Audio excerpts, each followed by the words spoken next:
Hello বন্ধুরা, শুভ দুপুর। এই যে চলে এসেছি আবার একটা লাঞ্চ থালা নিয়ে। তো আজকে লাঞ্চে প্রথমে আমি থালায় ভাত নিয়ে নিলাম, তার সাথে একটু স্যালাদের জন্য ক্ষীরে আর লঙ্কা নিয়ে নিলাম।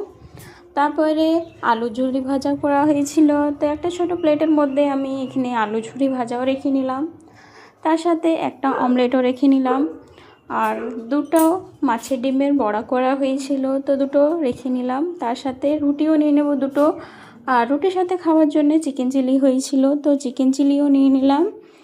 তো এই যে আমাদের প্রথম থালাটা রেডি হয়ে গেছে। এবারে ভাতের সবজির দিকে চলে আসি। তো প্রথমে ডাল নিয়ে নেব, তারপরে আজকে পটল আলু সবজি হয়েছিল, তো পটল আলু সবজিও নিয়ে নিলাম। তারপরে লাউ বড়ির সবজি করা হয়েছিল, তো লাউ বড়ির সবজিও নিয়ে নিলাম। তার সাথে দুটো মাছের ঝোল আর একটা এগ কারিও নিয়ে নিলাম। আজকে মরলা মাছের ঝালও হয়েছিল, আর তার সাথে কুল চাটনিও ছিল। তো সব কিছু ভালো করে সাজিয়ে নিয়ে নিয়েছি। অনেক কিছুই রান্না আছে, রুটি সবজি সবই আছে, ভাতেরও সবজি আছে, রুটির সাথে চিকেন চিলিও